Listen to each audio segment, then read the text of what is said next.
Welcome back to the Chad Demera channel, your ultimate destination for all the juicy, explosive drama happening in Salem.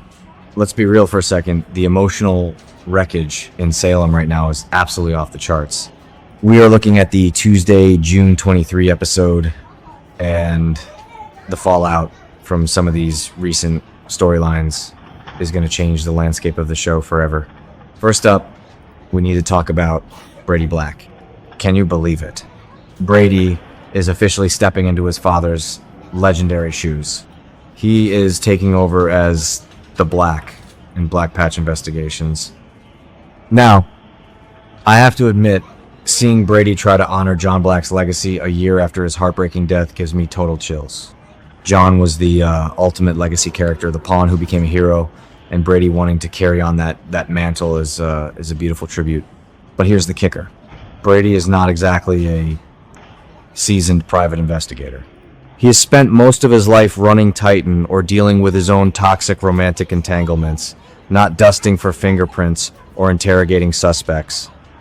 So, when he promises Sarah Horton that he is going to help her solve the dark mystery surrounding her patient, Destiny's death from tainted drugs, you just know he is in way over his head.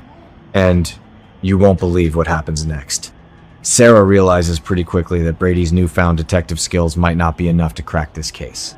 Destiny's death is tied to a massive, dangerous underground drug ring, which, by the way, we all know is secretly connected to E.J. Demera's failing Versavic's resurrection science and Dr. Rolf's lethal side effects. Sarah needs someone who isn't afraid to get their hands dirty. She needs someone who knows how to extract hidden information from the darkest corners of Salem. So, who does she call? Xander Cook. That's crazy. Sarah reaches out to her ex-husband, claiming it is strictly professional, of course. But are we really buying that? Not for a second! What do you guys think? Is she lying to herself again? Because I am telling you, this is the classic soap opera slow burn excuse to get these two back in each other's orbit. I think this was a huge mistake on Sarah's part if she actually wants to make things work with Brady, because Xander is going to relish every single second of this. Think about it. Xander used to be Victor Kiriakis's ruthless enforcer.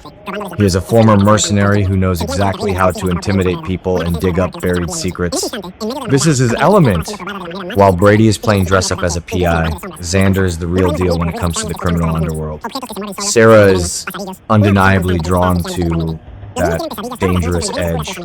A lot of fans think Sarah is genuinely just trying to get justice for Destiny, but I'm telling you, it's definitely about the magnetic pull she still feels for Xander.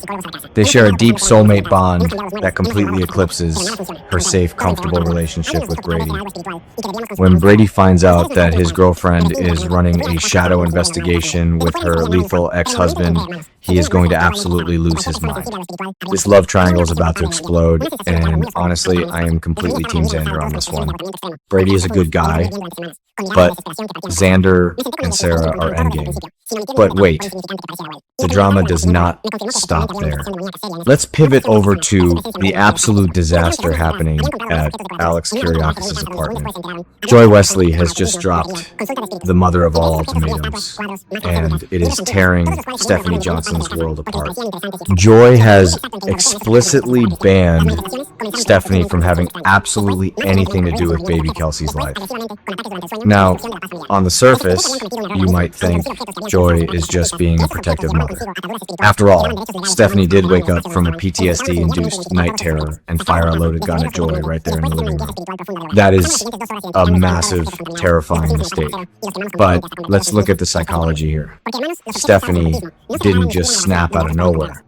She is suffering from severe untreated trauma after being kidnapped and held captive by the psychotic Owen Kent. Steve Johnson tried to empower his daughter by teaching her firearm safety, but in her panicked, traumatized state, Stephanie threw all those rules out the window. Joy is completely weaponizing this tragic mistake. She agreed not to press attempted murder charges against Stephanie, but the price of her silence is Stephanie's total isolation from Alex's child. I think this is a a brilliantly wicked move by Joy, but it is also incredibly cruel. Joy is absolutely her mother Nancy's daughter, manipulative, opportunistic, and fiercely determined to get what she wants. And what she wants is Alex Kyriakis. By banning Stephanie from Kelsey's life, Joy guarantees that every single time Alex wants to bond with his daughter, he has to do it alone with Joy.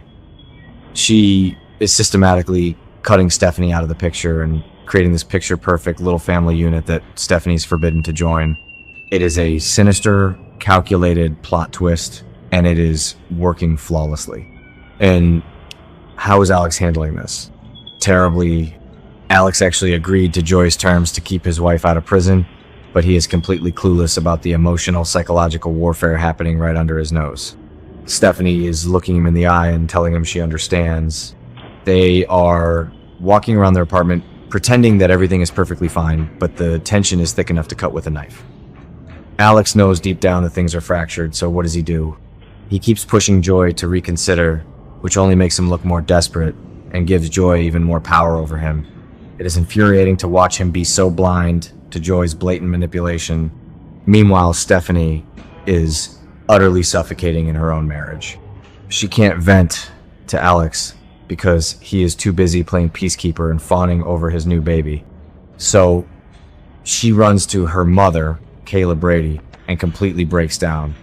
Seeing Stephanie sob in Kayla's arms is just heartbreaking. She apologizes profusely for the shooting, admitting she knows she is a danger and understanding why Joy wants her away from Kelsey. But the raw, agonizing truth is that Stephanie hates the reality of this arrangement. She hates that Joy gets to be alone with her husband. She hates feeling like an outsider in the life she was supposed to be building with Alex. Kayla and Steve have survived decades of trauma, but I don't know if Stephanie has the resilience to survive this toxic baby mama drama. I am predicting right now that this arrangement is going to push Stephanie into a complete mental breakdown, or it will drive Alex straight into Joy's bed. There is no way this marriage survives the summer